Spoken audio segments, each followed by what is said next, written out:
Christine, you mentioned it before, right? The legacy is the leaders that are left at the organization after you leave. Right? You might have great achievements that you've accomplished during your career, but even more important often are the folks that are continuing to lead the organization that you left and let for such a long period of time. And I think that that's really the baseline at where a lot of this is measured. But how you and Richard, you touched on this just now a little bit on how important is that piece of understanding, okay, these folks need help. Right? They might need a designated mentorship program. They might need to find somebody to be able to listen to, hey, how do I do this? How can these programs be developed and why are they so important for internal candidates specifically to be able to say, okay, I can become a leader if you're giving me the help that I need? Yeah. So you're talking a little bit here about things that we might typically, refer to as onboarding, right? And I think so let's not pretend that onboarding doesn't need to happen if you're an internal candidate as well as an external candidate, right? So let's talk about that internal candidate first. So an internal candidate, let's say, so first of all, I'm just going to make a couple broad statements about internal candidates, right? And I have had a surprising amount of experience with this, and you would be really surprised at who applies, right? You will get people who you expected to apply for the position. And then every once in a while, you'll get the head of housekeeping who will apply for a position, right? And good on them for doing that, right? Because that clearly means your organization has a receptivity to allowing people to have aspirations and dreams. But let's say you have a really credible internal candidate, right? What do you do with them? You're not really sure, right? I feel badly sometimes for internal candidates because I think that there's a mistaken belief that search firms work against internal candidates. But we consider the search a failure if the internal candidate gets the job. We consider it a success if you are happy with the outcome. So let's say you have credible internal candidates. I would put them always through some phases of this process, right? For a whole bunch of reasons, for optics, for giving people real shots at things, for letting people surprise you with things you don't know about them, that you've never given them an opportunity to either exercise or demonstrate to you in their current role. So you have an internal candidate and they come out and you say to yourself, okay, we have an external candidate who is maybe a skosh more experienced in this particular role and has maybe there have been there, done that candidate, but your internal candidate did really well and you really want to give that person a chance, but can you take the risk? Can you take the time to let that person develop? I think there's a lot of things you can do. You can get them an executive coach.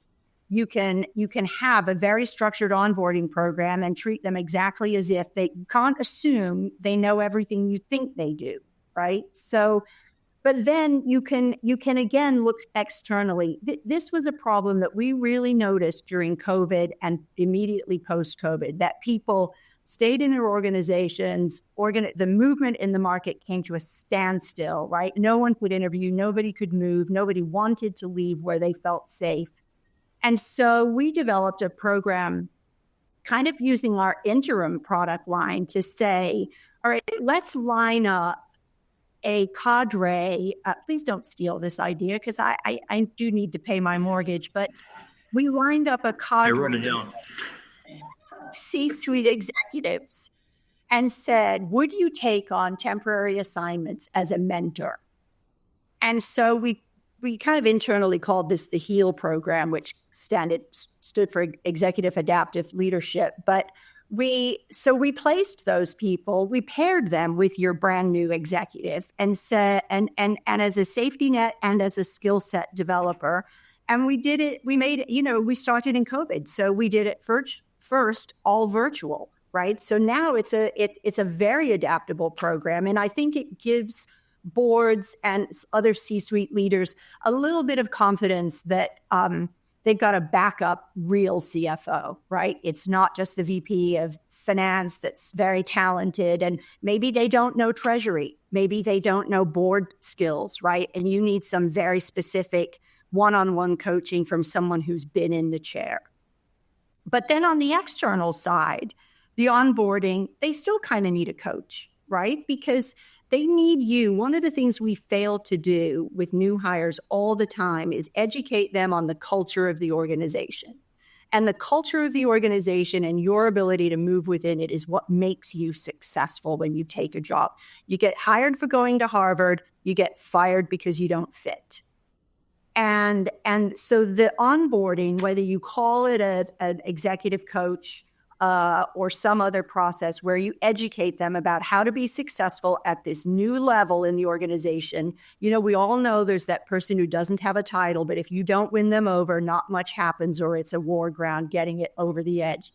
Often a physician, powerful person on the organization for a very long time.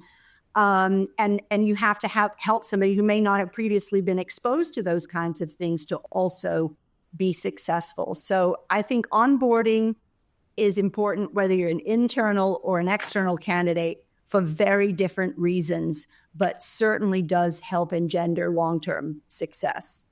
Richard, any additional? Well, to get back to your question, Lucas, some components of your question, and let me parse out a couple of things that you asked. The role of having mentors or mentorship in an organization. So there are really, 4 possible mentorship roles, or at least I'm going to tell you about 4, and there may be more. Okay. The first one is the more traditional sage advisor.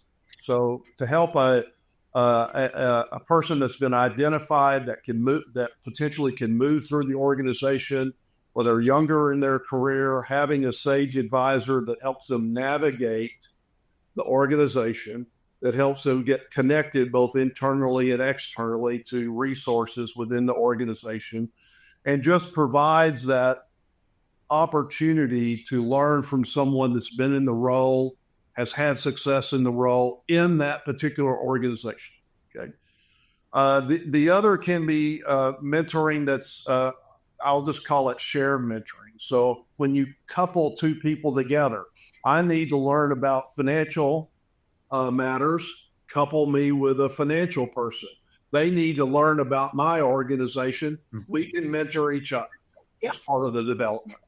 I think the third is to think about, and this goes back to me alluding to millennials, is the challenge of leading and managing millennials and new generations can be that we that have been around a little bit longer don't fully understand how to best do that.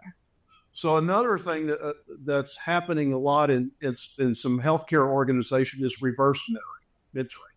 So when a millennial's actually mentoring a person that's a Gen X or a baby boomer, to help them understand this is what we're about, and this is how I can help you kind of understand that. I think the last thing was what Christine was talking about, and that's more of a functional mentor.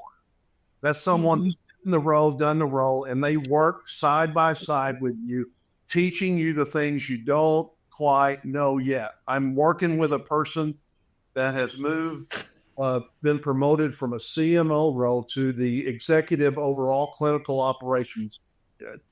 They need to replace themselves as a CMO. The person that's in the queue for that role is not quite ready. But they still need to move into their role, and they can't do both roles. And so one of the answers for that is to have a person that has been a CMO, has had success in that role, that comes in to work with this person for a period of time to help them build some of the skills that aren't part of what they do. So there's a lot of different roles for mentorship.